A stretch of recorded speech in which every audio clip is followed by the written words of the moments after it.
Alright, hello and welcome to League of Vloggers. This is Season 4, Episode 17. As always, I am Curtis James. Unfortunately, Chase Viking Redbeard cannot join us today, but I am joined by Jeff, aka Coach Slippy. Coach, how you doing? Tiresome day, you know. Tiresome. But anyways, let's talk some League. Yeah, absolutely. Let's talk League. So, we've gotten into our second week of the split, finally, and there's a few surprises, and it being the second week, it's kind of hard overall to feel what you're expecting from a team at this point, but we did have one really big surprise, and that was FlyQuest subbing out Wild Turtle for MASH. Thanks, guys. My fantasy suffered. Yeah. Longtime viewers of NA LCS will recognize MASH as Don't Mash Me.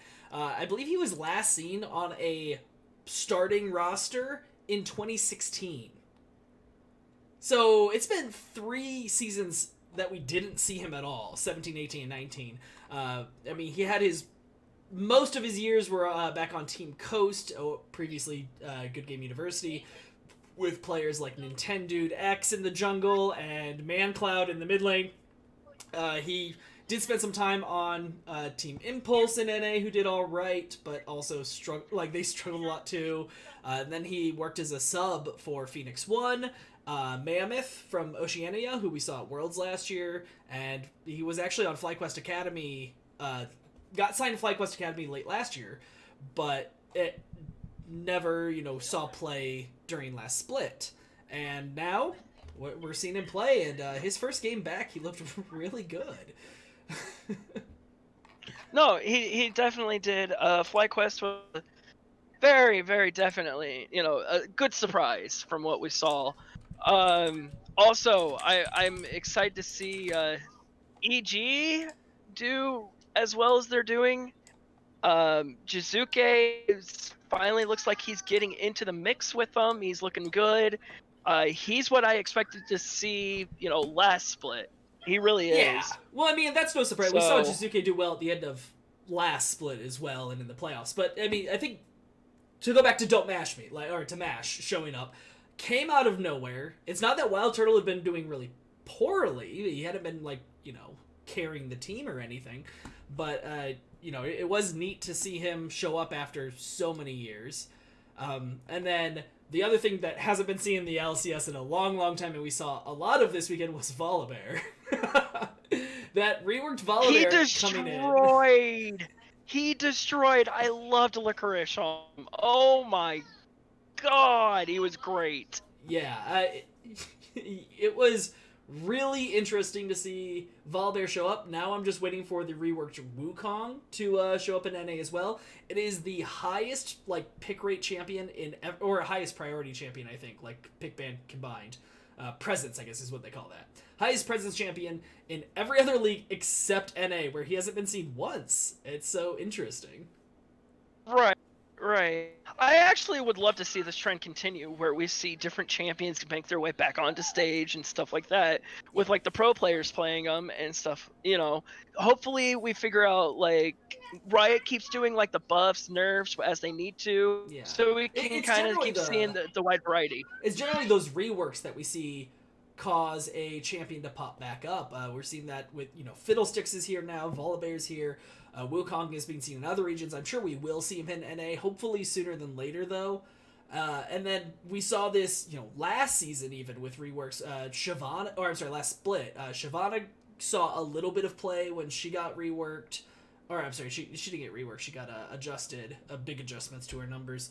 And we've seen it, though, Mordekaiser when he was reworked, Sion when he got reworked. And it's very, very common to see that these reworked champions have really good kits that we're seeing played around. So it's really cool to see that. And then, I think that's it for kind of overall league information. Oh, Jeff might have frozen and died. Oh, no, there he is. He's still there. It's just delayed, I think, at the moment. But let's go ahead and get into it. What we saw this week, what we're seeing so far in the split. Anybody in chat, if you've got topics, things you want to talk about, go ahead and throw it in there. Jeff, go ahead and confirm for me after I ask this or bring up this topic. If you're there, go ahead and take the lead because you are completely frozen right now. But we have several teams right now in the LCS who are vying for second place. So Cloud9 off to a quick start again, being 4-0, no surprise there. But we have four teams tied up right now. We've got CLG, Evil Geniuses, FlyQuest, and Team Liquid, all 3-1 right now. And it does seem Jeff might need to drop the call and come back. That should fix it, hopefully. Whoa, that's not going to work out well. Shoot. Oh, there he's coming back. Good. Hey, Michael's here as well. But yeah, so we've seen these teams all vying for second place. Once Jeff's fully back in, he can chime in too. Go ahead and chat as well. But we've got these teams. I think, first of all, let's set CLG off to the side because I think that's another discussion. But we have Evil Geniuses, Team Liquid, and FlyQuest. Evil Geniuses and FlyQuest, both really good teams last split. I'll wait a moment for Jeff here. There we go. Jeff's back. But talking about teams that are tied for second place, we're going to set CLG off to the side for now. But we have Evil Geniuses, FlyQuest, and Team Liquid all at 3-1 as well. And two of those teams were our second and third place teams at the end of last playoffs. And Team Liquid, obviously the big disappointment. They should have been up at the top. They were a 4-time champion, or 4-time back-to-back, whatever, 4 in a row before last split. So what do you think of these three teams? What do you think they're showing that's good? Where are they struggling? And who do you actually see coming out at the top when it's all said and done here at the end of the split? Okay. Team Liquid. I think not only having Jensen as a head, or not Jensen, but Jad as a head coach. Yep. Jad as the head coach. I think that was a brilliant move by the executives over at Team Liquid. I think he's really shaping them up. He's turning into exactly what I figured he was going to turn into, because he's looking like Fnatic Broxa, not, oh, I just came out of left field Broxa, you know? And also, I think he's had some more time with the team, which is great. I think Tactical is a really, really good choice with what they went with. And after, obviously Doublelift hasn't been performing. He just hasn't been, especially on Team Liquid last split. He really wasn't. I think Jensen is showing that he really wants it. Who's there? Or, Broxa is getting back into form, I think, especially with this team. And then top lane is, Impact. I want to say Broken Blade. Impact. Broken Blade is TSM. My bad. Anyways, Impact, he was looking shaky there for a little bit, but he's getting back to form. So Team Liquid, I really think if they continue, that just fine and everything. So there's that. Evil Geniuses, Jizuke, like I mentioned earlier, I love seeing him. I think out of all three, those two are probably going to be the ones vying for second after everything's said. Yeah. I think it's really interesting. Personally, like Team Liquid, obviously, you expect them to look good with as many top tier players as they have on that squad. That's what you expect from them. Not what we saw last split. That's not what you expect. But they're looking better this split. They have Tactical, who is showing really well so far. The team's playing well cohesively. But I am curious if they have that, kind of, I don't know, special something to really beat out the other teams. Because while they're looking good, I don't see that team right now just, like, popping off. Like, they're not dumpstering anybody in a way that's, like, really convincing. Like, they beat TSM, Golden Guardians, and 100 Thieves. And, yeah, those are good wins. None of those are bad teams. It's not like they were, dumping on Immortals. But in none of those did they look great. Now, by contrast, the one game they did lose was to Evil Geniuses. And Evil Geniuses has been showing some really awesome stuff. I'm very impressed with Kumo so far. I feel like he is the most improved player over last split. Like, he looks so much more comfortable in the top lane, and he's playing these bruisers like Volibear. I think he's played Volibear like 3 times out of his 4 games, but he's looking really good on the Volibear, and maybe Volibear is just good and it's not Kumo, and we'll find that out. You know, kind of like, oh, Viper's Riven is great, and everything else was not as good. So we might run into that. But I've seen, you know, Jizuke and Kumo really show a lot to me so far this split, and I trust that more right now than I do what I haven't seen from Team Liquid. And then FlyQuest, I mean, they look really good with having Solo in the top lane still. They kept that switch from last playoffs. I like that a lot. And then the subbing in MASH for Wild Turtle was really interesting. But then his first game, like, MASH went like 11-1-11 or something insane. Like, MASH it was so well. disgusting. It was so disgusting how well he played. Yeah, like, we haven't seen him in forever, and he just slotted right in, and he played really well. And that gives me a lot of faith in this team, that it's not, you know, a one-player thing or a specific dynamic. It's that this team as a whole is working from, you know, a ground-up, built a structure. Because they subbed in a different AD carry, and everything was fine. They just went ahead and they kept winning.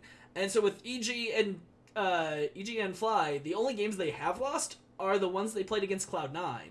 Otherwise, they've beaten, you know, some good and some bad teams. I'm not totally sold on FlyQuest yet because they haven't played Liquid or CLG, or not CLG, I'm sorry, EG, the other teams I really think would test them. Their best win being over TSM, which is not a bad win. Like, that's a good win. But I'm just not quite as sold yet. So, I think personally right now, I gotta put EG as my number 2 if I had to guess. Just because the way I'm seeing Jizuke come to life right now. Oh. And Kumo Oh, stepping yeah. up and earning his spot in the LCS kind of thing. Yep. I mean, for me, I think it is definitely EG and TL. I want to see what happens with TL, and once we see further down the split, then we'll have a better idea. But I think it's going to be between TL and EG for second. Yeah, that's where I expect it to be too. And I think FlyQuest is going to be very close the whole way, though. Like, I won't be shocked if they're actually the number 2 team, because they have that kind of potential. I mean, we saw it last split. they finished the playoff second. They're very good. All right. So let's jump over to the other side of the spectrum and talk about the 2 teams who haven't won a damn game yet. Do we have to? Yeah, I know, right? But we've got Dignitas and Immortals here. And they, not only have they not won a game, like, Dignitas looked good for, like, half a game, and Immortals hasn't really looked good at all. Immortals dropping games to FlyQuest, CLG, TSM, and 100 Thieves, and Dignitas dropping to TSM, CLG, FlyQuest, and Golden Guardians. So they have 3 shared losses, the only difference being between them being Golden Guardians and 100 Thieves. Like, so you can really easily compare them to each other and be like, yeah, you both suck about an equal amount. Where do you think these teams are going wrong right now?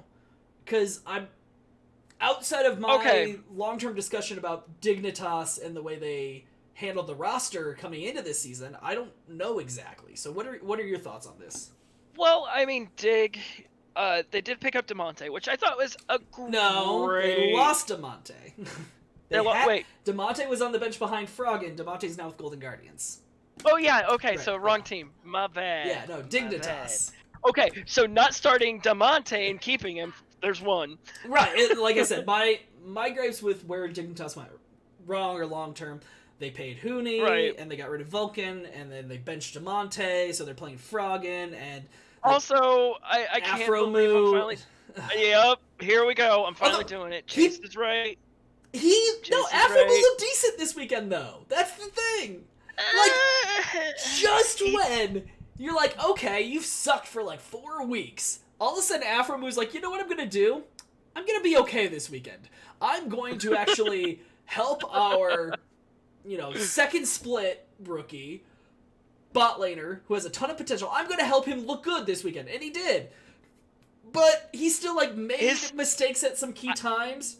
And honestly, I just feel like Froggen never got anything done for the team. And Viper's not doing anything for that team. I will say, his thresh hooks were probably dead on this weekend yeah, for the most part. like You know. this weekend was the best he's looked in a while. And it was against Oh yeah, CLG and yeah, FlyQuest. And yeah. like FlyQuest is a good team. We just talked about him, Is it fighting for second. right now? Is it possible that it's in the coaching staff? Maybe, you I know, It could because be. all of these players. I mean, you can see potential in all of these players. I just don't know if it's you can see potential in all of the players. I think it comes down to coaching staff and figuring out what works for them. Have they really found that synergy? Have they really found that identity with the team? I mean, that's possible. I my gut reaction is to like lean the other way with it and say, well, yeah, Froggen had potential back when he was good 4 years ago, or when he was great 4 years ago, and now it's like, okay, well, he's done, and like say I feel the same way about Afro, but we see him this past weekend looked good, and it's like if he plays to that level where he's been before and did this past weekend, and like Froggen does the same, and Viper shows up, like if all these players show up, great. So maybe it is a coaching issue where it's just like, yeah, how do you make them all show the fuck up? At what point do you just drop everybody and go, okay, let's go to solo queue? Who do we have on challenger here? That's where Chase and I were last weekend. I mean, and I've been like that before that too, where it's just like, okay, you've got Johnson, great, keep him. Everything, I'm fine with keeping Acadian. Well, and actually they just picked up Dardoch. Hopefully we see Dardoch play this weekend or something. But it's like I don't know. I don't think that team does great until we see some change out of like the way Froggen's playing. Like Froggen needs to pop off if this team's gonna do well, and I haven't seen that. So I actually agree. Yep. And then it's yeah. He's just been a big disappointment. On the other side of the 0-4, we have Immortals, who again played Potluck, and once again, I don't think Potluck's a problem. I think, like, your gut reaction is to say Xmithy, fantastic jungler, and I totally would agree that maybe another team should look to pick him up, but Potluck, he's playing just fine. I'm not mad about it. Everything else on the team is not going anywhere. So, I mean, I don't think I think both of these teams have kind of a systemic issue where they ended up putting together a roster that's not going to get anything done for them, and now it's like floundering, trying to figure something out. And I don't know that I see either of them doing it. I think Dignitas feels more likely. Yeah. But I mean, I would expect these two teams to remain at the bottom of the standings and both miss playoffs. I mean, do you see either of them climbing out of there? No, I don't. I mean, it's still early, but do I see it happening? No. And if you only have to get up one slot. You only have to make 8th place to make playoffs this split. Wait, really? They changed that? I thought it was still 6. No, it's a different format thing because you determine all 3 teams that are going to Worlds off this playoffs. There's no gauntlet. because of the whole MSI didn't happen. No, it was before that. They decided before that. Oh, it was before that? There's no championship points this split, and there's no there's no gauntlet. So it's just a bigger playoff bracket. But yeah. Yeah, it'll be interesting when we get there. That. But I don't think either of these teams are looking to make those. Like, obviously, they both want to try. Like, it's so easy to just get into playoffs that I don't think either of these teams will take the split off. Neither of them are going to go, okay, well, let's think about next split and look towards that restructuring. I think every single team in the league, no matter how desperate it looks, should be going, what change can we make to make playoffs? Oh yeah, it's still early on that if it's a player swap or if it's a coaching. If it's week 9 and all you need to do is go 2-0 to make playoffs, fucking do whatever you think it takes to get that 2-0. Like, because if you make playoffs, okay, you're 8 teams. Over a third of those teams are going to Worlds. Like, maybe you pull it off. Maybe you manage to get lucky enough to get in. But I think it's going to take a lot of, wishes on shooting stars for these 2 teams to get anywhere near that. Who were we so mad about last the year that went to Worlds, wasn't it 100 Thieves? Because they were No, 2 looking years ago, 100 Thieves went to Worlds, but yeah. Yeah. Yeah. So it's just like, at That least is we're a not going to get big one of those. reason. Yeah, that's actually probably the biggest reason why it's not that way anymore. Because that Yeah. was an issue. All right, well, let's move on from the embarrassment, disappointment that Dignitas and Immortals have been so far. And I want to talk about teams that we think are, it's only 2 weeks in. It's 4 games. There's not a lot of separation, but what teams do we think are underperforming and overperforming? Because I want to jump in right away, and CLG is overperforming. Like, congratulations to them. They have 3 wins this split out of 4 games, and that's as many wins as they had all of last split. I know. That's actually great. who came to mind. Yeah, and I'm happy for that. But those wins are over Immortals, Dignitas, and Golden Guardians. And the game against Golden Guardians, like, Golden Guardians, they were leading, and then they gave up some Wombo combo team fights to Pobelter's Diana, and it, like, went the other way.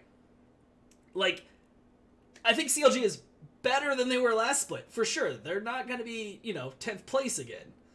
But I don't see them finishing above 6th. Like, they're not that good, but at least they're better. But they're my biggest overperforming team right now. I don't know if you have an opinion that maybe like TSM or like FlyQuest or somebody's overperforming. TSM's underperforming, unfortunately. I really think so. Because look at who they all have. Double Lift is feeling even more washed up than what he was. There's, Double Lift. There's Bjergsen. I hate to say it, maybe his pro days are over. I love Bjergsen, don't get me wrong. I love watching the guy. He's one of my favorite mid laners. But, when it comes to a certain point, maybe he is being washed up. And then, sorry. Anyways, so, there's that. And then, I mean, look who else they have. They have Broken Blade. Broken Blade was showing so much promise. And now it's just like, and it hurts me. It hurts. I figured out what it was. It wasn't Team Liquid I hated. It was Double Lift. Hands down, it was Double Lift.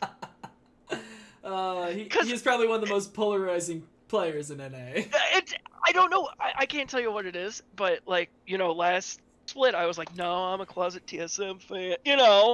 I love Cloud9. They're my team, but TSM I would never really admit it, but I would be like, okay, I'm softly rooting for these guys. Yeah. Now this season I'm just like, I still love you, Bjergsen, but I hate the rest of you.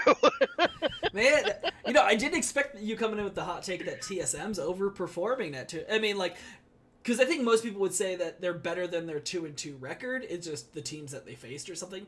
But, if you look at the teams they faced, it is really interesting. Their wins, Dignitas and Immortals, and their losses are FlyQuest and Liquid. And it's like, okay. I'm sorry, yeah, but like, if they can't, in the middle somewhere. No, they should have been at least able to beat FlyQuest, I think. Now, Team Liquid, that where I sit with Team Liquid already. But TSM, you just, they break my heart. Yeah. That's all there is to it. Bjergsen, I know you're never gonna leave the team, but God, I wish you would move to a different team. So he owns part of that team. He ain't going anywhere. Or just get rid of, or just get rid of Double Lift again. I'd be okay with that too. Bjergsen's a big reason they brought in Double Lift, I'm sure. I know he is. That's why it pisses me off even more. Yeah, it'll be really interesting to see if that team can get it together. I don't think Double Lift is as bad this split as last split, but that's not really setting a high bar.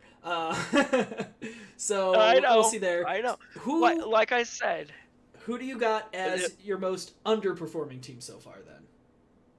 Most underperforming? Yeah. Like, it doesn't have to be just based off win-losses. Maybe you just don't think they've looked good. I think the obvious ones people would jump to are 2 teams who are sitting at 1 and 3, 100 Thieves and Golden Guardians. See, Golden Guardians. I hate to say it, but I think they have so much more potential than what they're showing. Like I said earlier, pulling in Demonte was such a good call on their part. He's such a good player. I think he's going to be like one of those crazy mids within the next split or two. Mm-hmm. I really do. I think that kid is going to pop off, and it's going to be like, this is how you play mid, you know? Tanner And time. that Tanner time, exactly. And the fact that, it was even said in an interview that DeMonte was watching Niski. I think that's great because Niski, that boy, it's just like he defines mid. Yeah. He really does. He's so versatile. But I mean, other than that, Golden Guardians, I think they have the potential with the rest of their players, but unfortunately, they're just not showing it. Yeah. You know, it's just. I'm the same spot as you. I think 100 Thieves also has like a good squad. I think we saw improvement. Ryoma and all that last split. I just don't think they're gonna get over the hurdle that is not. Stunt is not on the same page as the rest of the team most of the time. It seems like sometimes he's making the right decision, sometimes he's making the wrong decision, but the team is generally not understanding the decision he's making, or they're not ready for it. So I think that team has potential, but I do think, same as you, Golden Guardians is the team that should have more wins than they currently have. I mean, this loss to CLG was kind of gnarly. They gave Cloud9 an actual battle this week, Good. which was great to that's see. why it surprises me. Yeah. It surprises me that they're performing the way they are. If they can perform that well against Cloud9, there's no reason they should lose against those lower teams. No reason at all. I really hope when they review the tape on that one that it's not just, okay, well, here's the mistake you made, I would love, if I was on coaching staff or something, I would really enjoy taking that game footage, right? And be like, all right, here's where you guys made this mistake. Here's, and going through it. And then also, after you've hit those, and it's like, yeah, Cloud9 exploited a lot of shit out of you guys. Okay, now here, let's look at the things you did right. And at the same time, here's an example of another team this split in the other 3 games Cloud9 played where a team did not do what you guys did and Cloud9 beat the shit out of them on it. Because Golden Guardians made some good plays. And Cloud9 generally doesn't give up a lot of good plays. So I think it'd be really important for the team to reinforce, be like, hey, we're doing some good shit. We're doing some shit that's better than other teams in this league. Now we need to approach every other game with the kind of vigor that we did the Cloud9 game. And I think they can easily shoot top half. I think so too. I really, really do. And all of that. But I don't know. It's going to just be interesting to see what happens with the league from here. I mean, obviously we know, I think with who we have an idea for who's going to be the top half, the top 4 at least, I think we're dead on with that just because of what we're seeing right now. And then for 5, we're like, is it TSM or Golden Guardians? Who's actually going to get it together? Golden Guardians. I don't see TSM getting it together anytime soon. I would love to see Golden Guardians get 5th. That'd be fantastic. I would too. But TSM, I don't think they deserve it. I really don't. Because it bugs me. You bring in Double Lift, who talked so much crap. Yeah, but if he backs it up and they get 3rd, then you're going to have to eat your fucking words. I'm going to go out on a limb. They are not getting top 4. That's not going out on a limb. That's not out on a limb at all, because it's Cloud9, TL, EG, and FlyQuest. That's top 4. Saying TSM's not going to make top 6 would be out on a limb. Wait. Not making top 5 is a slight prediction. Golden Guardians are going to place higher than TSM. There we go. Okay. There. That is probably a slightly unpopular opinion. I'll give you that one. I hope to see it happen. I don't know if it will, though. I think as we go, we need to focus on seeing the synergy between Closer and DeMonte develop. Because those two, especially with, what you brought up, DeMonte studying Niski. DeMonte understands that this meta can be played so well around an aggressive, good jungler, and a mid laner who will do everything with him to help him, all that. And that's exactly what, Blabber and Niski is. And Closer's a very good jungler, so Golden Guardians can absolutely replicate that core and then play differently around the rest of the team. I think Golden Guardians would want to put a lot more focus on solo in the top than they would FBI down in the bot lane. Right. What I think what needs to happen... Well, the thing is, what if they I don't know. What if the top, being the top and jungle or mid and jungler, Mhm. you can roam as easily. We know this from our Right. own games. That's what that takes. So what if they fed those resources into FBI, Well, get no, them ahead? what I was saying is feeding solo because I don't think you can trust FBI to carry a game. See, When it that's comes the to thing though. Cloud9, you're more than happy to go bot lane because Licorice plays a great Sven and Licorice plays a great weak side, and yeah, we know Sven and Vulcan are amazing and can carry. I think on right. Golden Guardians, solo can carry, and FBI needs to be playing a weak side with See, Huhi. Because, see, come that's on, the look thing, at though. it! It's FBI and Huhi! You're not gonna I know, say they're gonna carry out a lane? Come on, man! But that's why you get them ahead. You keep them ahead so that How are you those gonna get lanes them ahead when don't- they're not good enough to get ahead? They're gonna lose the 4v2, and then you're gonna have a uber-fed bot lane, which is just gonna crush them from then on out. No! You can still give them resources. Yeah, the resource But, you I mean, give even them playing weeks. is putting I pressure on don't the top think- lane so the jungle doesn't Okay, gank bot. but here's the thing. I don't see FBI being able to play weak side that well. That's why I think you almost have to give them the resources. No, you just tell him to play under tower. Like, he's not Licorice, he's not Impact, he's not gonna win weak side.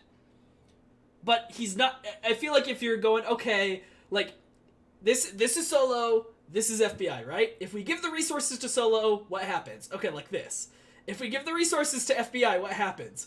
Okay, like this. Like, and you're like, I'll take this over this any day.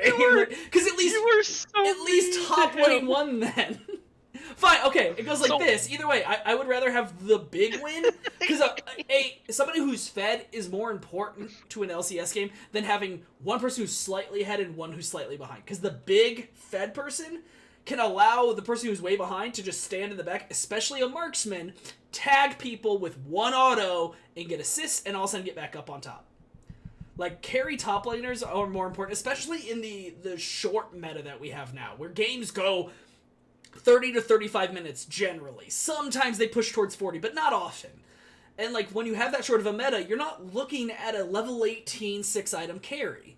Like, so you're looking at more of a okay. Okay. So your marksman doesn't mean as much unless you're playing somebody like Ezreal and such, which granted he is, but if you're not going to get to a late game 80 carry, then feeding the 80 carry doesn't matter as much as going, hey, this Volibear can like 3v1. Like, and that's like what we were seeing with like EG and Kumo and stuff. Even though Bang is a great 80 carry, they're putting some resources towards Kumo because I think top lane's a more important carry right now than the bot lane is. Right. Okay. In pro play. So, right. No, I understand what you're saying. So here's the question: we have Solo, who's good. We have Closer, and we have Demonte. Mm-hmm. If you can, because it's still early on, do you switch out your ADC for a different ADC? If so, who?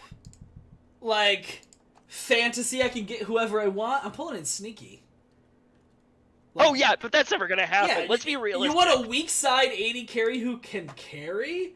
You get Sneaky. Sneaky. Oh, no, Yeah. absolutely. Hands down, but never happening. And we all know this. Let's see here. Who is their bench?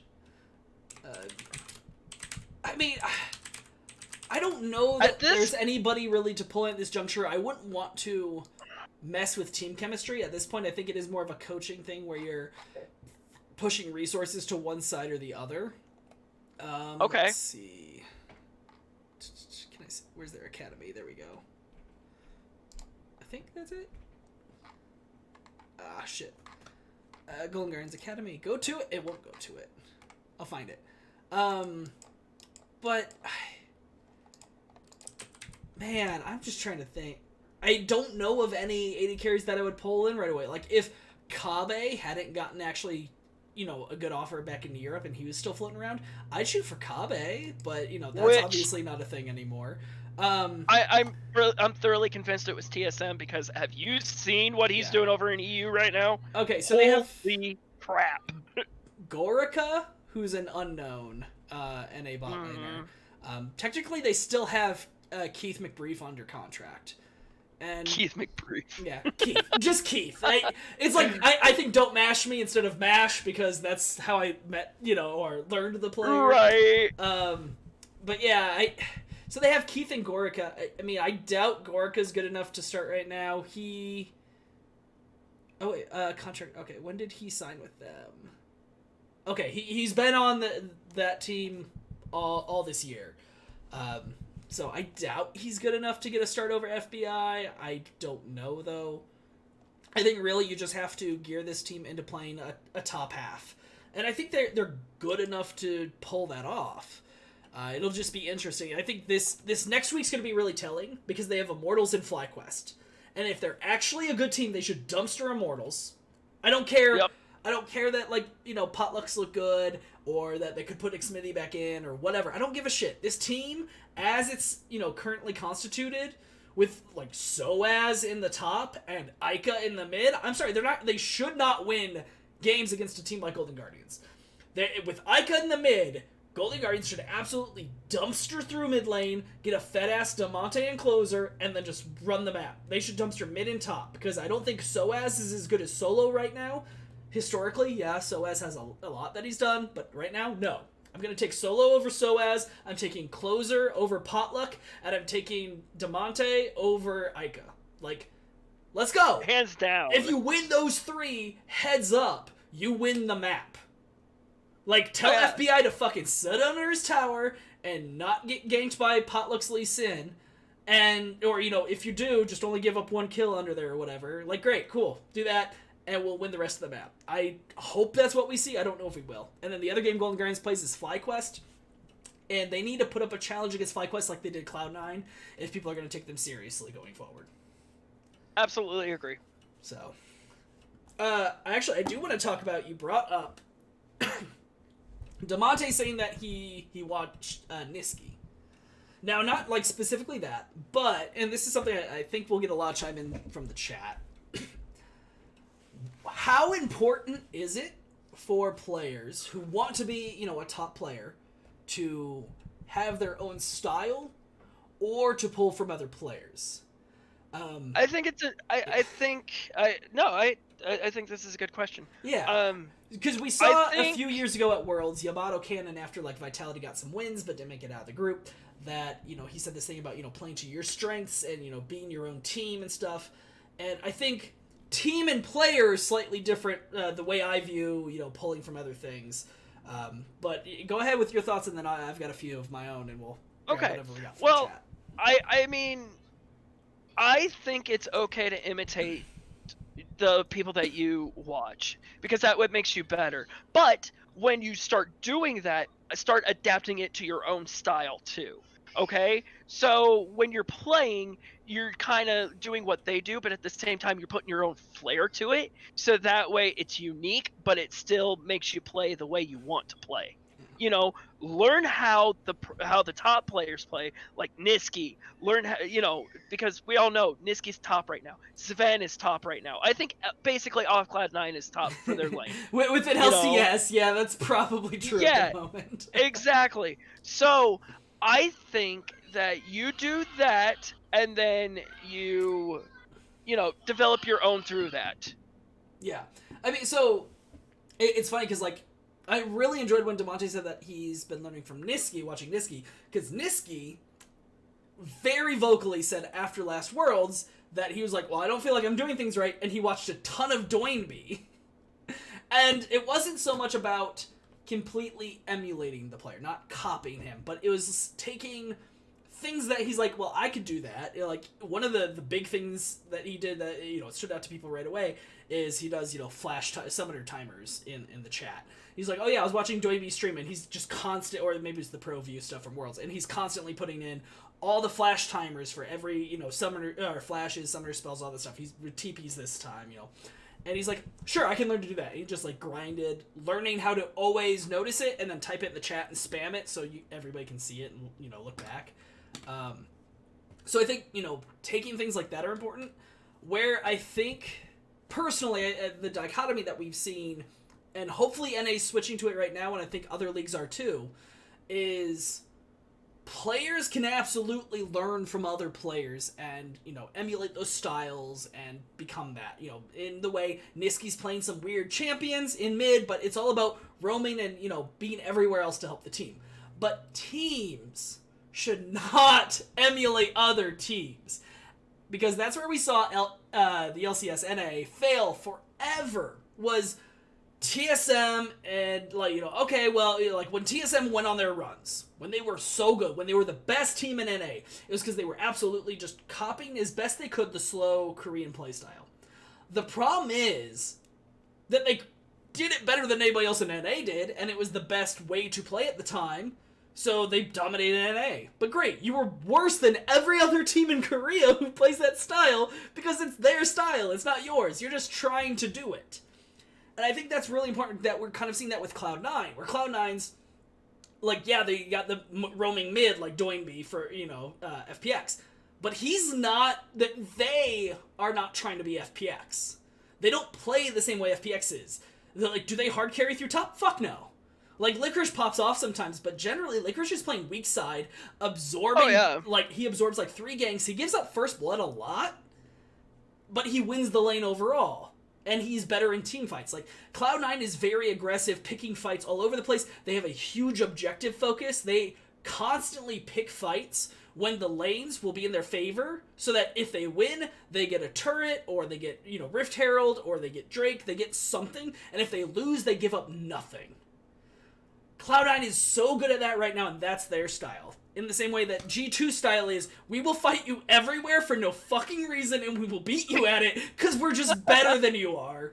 And, their style is this almost organized chaos, where it's just we know there are, 3 people are about to pop up somewhere, we just don't know where. And I think it's important that, teams in Europe have gotten more aggressive to follow that style from G2, but they are not trying the guerrilla warfare that G2 does. And I think the same needs to happen in NA as well, where we're seeing the, teams step up. It seems Liquid is still playing a kind of slower, controlled style where they pick off, what you do wrong, and that's great, keep focusing on that, but they've got to, all these teams need to start holding their own identities, and I am afraid G2 might try to emulate Cloud9 too much, which is part of the reason also I think they need to carry off top half, the same way that we're going to see Evil Geniuses do, I think. Then we see, them go to the bottom half the way Cloud9 does. But I like seeing these players, though, not feel, I guess, self-conscious or guilty, saying, oh yeah, I watched a ton of Doinby, I watched a ton of Niski, I watched a ton of, I was going to say Faker, I'm I want to say somebody who's not a mid laner. I watched a ton of Perks, saying I watched a ton of this player and I did everything good to copy the stuff he did right. That's good. Players should keep doing that. Don't feel bad about that. That's you just getting better, because it's not like Kobe Bryant never watched Michael Jordan go, I want to be able to do that, and that, and that, and that. But unless you're Phil Jackson with 2 superstars and a rest of a team who's a bunch of fairly perennial all-stars, you don't run the triangle offense. Greg Popovich didn't run triangle offense for the Spurs because it was a different fucking kind of team and they need to have their own identity. But you can learn from other teams and other players while doing that, like David Robinson and, Shaq. I'm sure they watched a lot of the same centers who came before them. They played very different styles, though, because of the teams they were on. And I think that's important to, keep that focus. Now, you didn't want to name another mid laner, but you mentioned Perks. Perks is now a mid laner, bud. Nope. Perks is back in bot. Crazy bitch. I thought you watched LEC. Psh. Caps Fnatic. What? You only watch Fnatic? Only Fnatic. They played against G2 already, I think. Yeah, no. So I know. Last split, Perks and Caps rotated. They rotated back this split. And let's be honest, it's because Caps did not play well in the bot lane. I know he didn't, but they still murdered! No, they won. They did not murder. They lost to Mad Lions in the semifinal. 3-0 finals. Fnatic looked like a joke. Well, yeah, Fnatic doesn't match up well against G2. They never have, you're right, and it makes me sad. Yeah, but Caps is back mid, Perks is back bot, because let's be honest, there's a lot more craps in the bot lane than claps. Nope, that is true. That is So, true.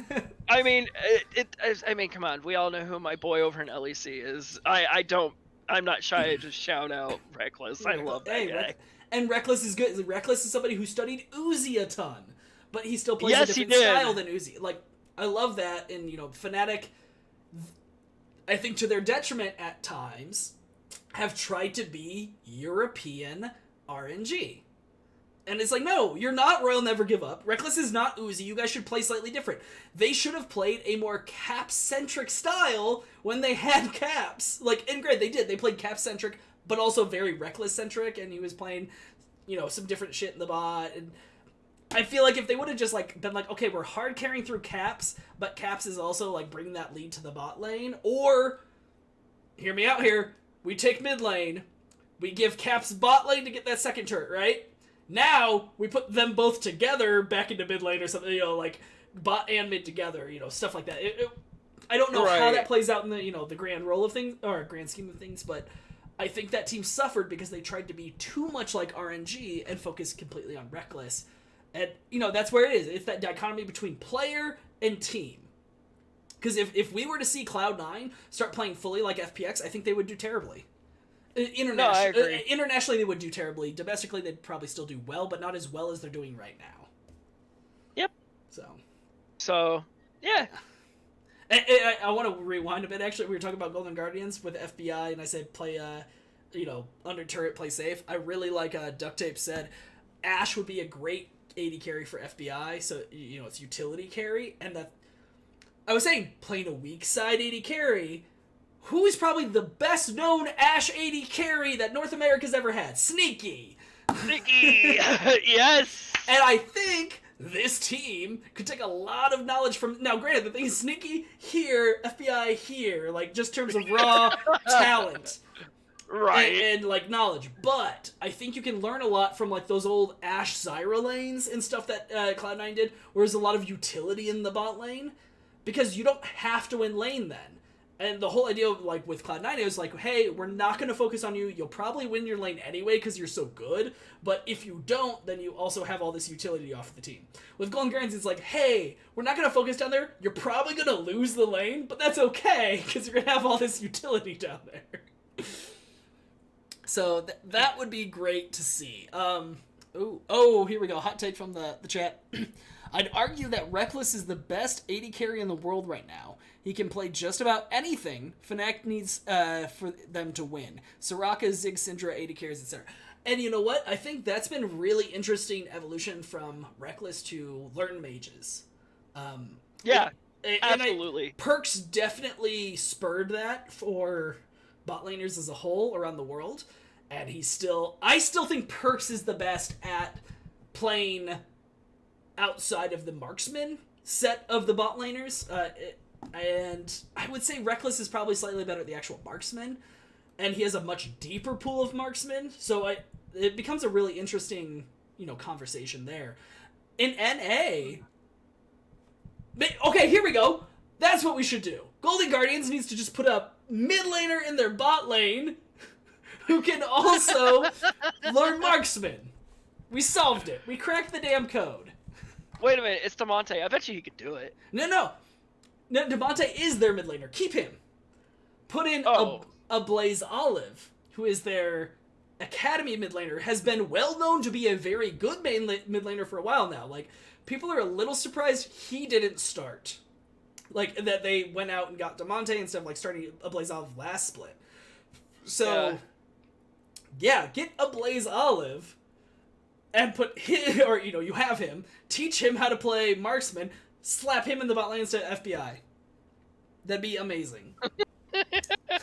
Duck saying Phoenix played AD carry and both AD carry mid. Just saying. You're right, but he also didn't do either of them particularly well the last time we saw him do either. So, but okay. Do you have any last topics you want to get into, Jeff?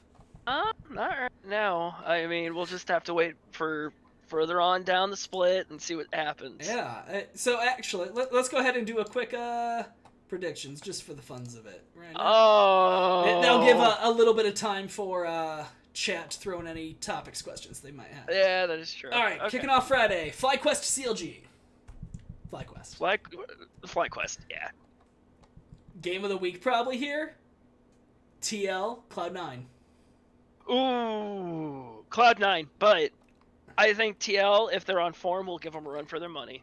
Yeah, Just because I think Jet is going to be like, okay, guys, we know who we're up against. Let's not be stupid here. Let's practice what we're going to do. Let's see what we can do in the drafts, and let's see what, let's I kind expect a of pretty good draft out of Jet, honestly. Jet, we finally saw, by Golden Guardians, finally somebody banned Olaf away from Blabber.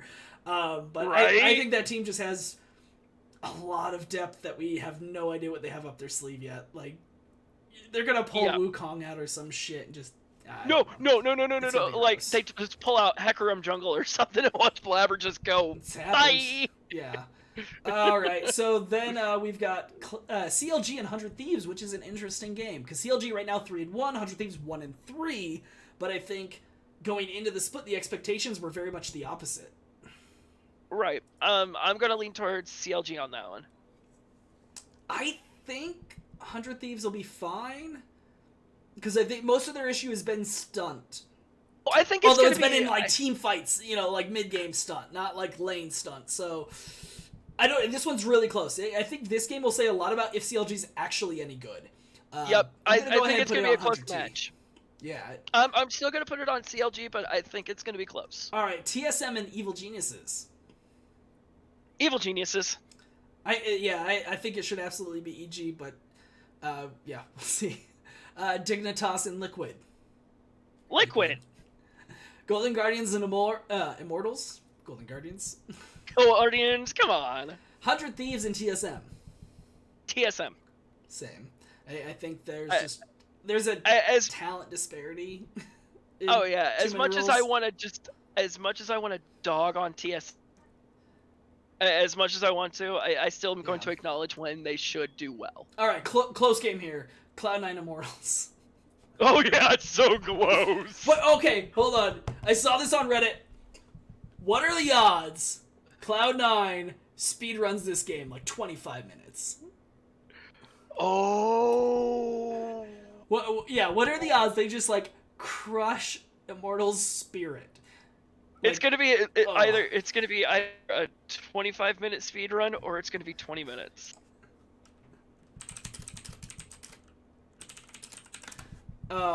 You said 20 minutes? Yeah. I don't know. There hasn't been like a sub 25. There have been, but there haven't been many in a long time. It's hard to win that fast. I know it is, but I could see Cloud9 doing it, just dumpster fire. Be like, man. You know what? We know we got this. Let's just go balls to the wall and call it good. But no, it's going to be 25. It's going to be, I think at most 25. I think you're absolutely right. I think it's very possible it's a 25-minute game. It'll be interesting to see. Or Cloud9 will try. Actually, I've got something that'll come back. They might try a different strategy in general. True. Golden Guardians and FlyQuest. I think FlyQuest on this one, but it should be a good game. Yeah, it's going to be a good game. Actually, I'm going to lean towards... I really wish I could see Golden Guardians play before I predict this one. Because if I was to see their first match, I'd be like, okay, I kind of have a feeling of how they're doing. If they don't look bad against Immortals, you trust them to put up a fight against FlyQuest, basically? Absolutely, yeah. And that would be okay, so let's see what happens. But I'm going to say FlyQuest on this one, just because I think they are in the top 4. And then Evil Geniuses Dignitas, and I think we're both going EG on that one. So, absolutely. This is a week where there are, like, the 100 Thieves TSM game should be close. TSM EG could very much be close. And then CLG 100 Thieves. Yeah, 100 Thieves games are kind of the ones to watch for close matchups. But it'll be interesting if there are any, upsets. It'll say a lot about these teams if they actually have things together or not. If things go chalk, we can really kind of start splitting up the league already into top half, bottom half. Or at least bottom 2, and then everyone else.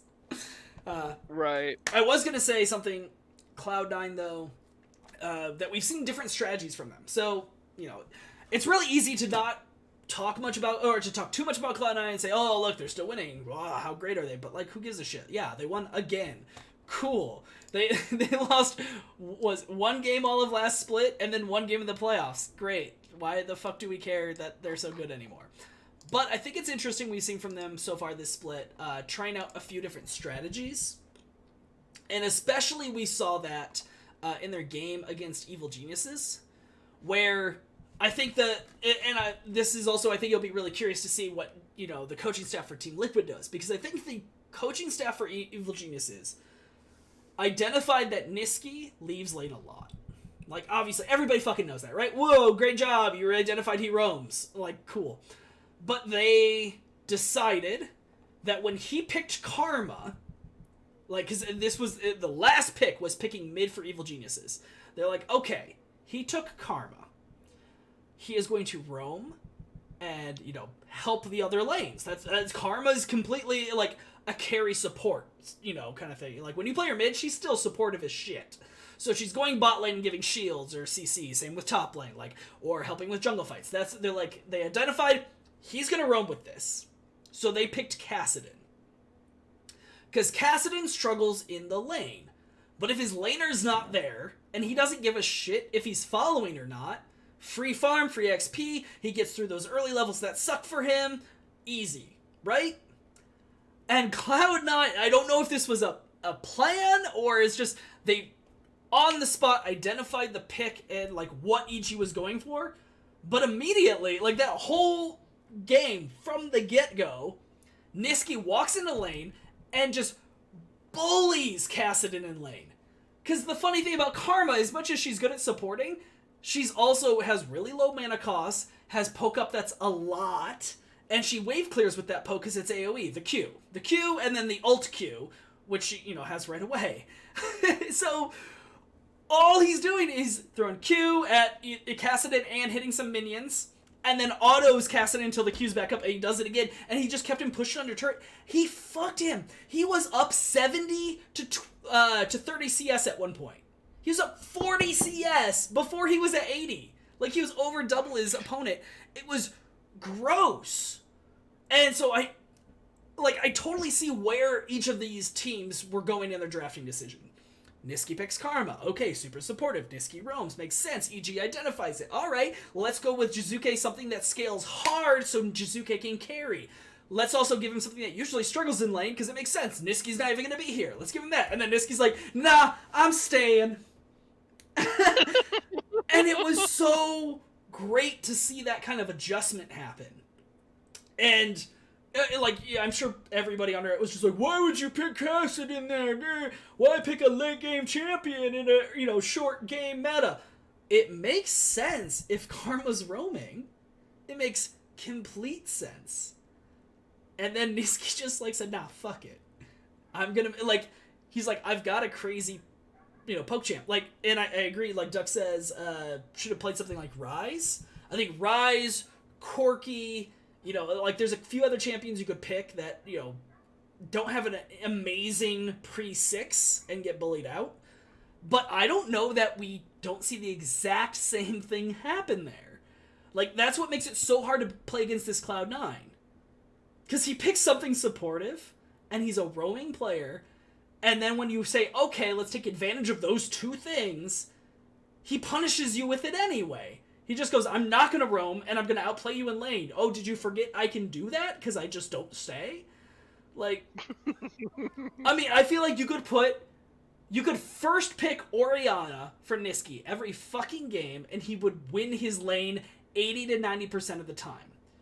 Because, one, she's well-rounded, so she can do a lot of different things, but I think he's a flexible enough player that if you give him a flexible champion, he will make the most of it. He will approach the game the way that's necessary for that game. And I thought that was really cool just to see out of Niski in this match, and I'm really excited to see if Cloud9 does more of that. Because, also, that same game, I think it was that same game, let me pull up my sheet here.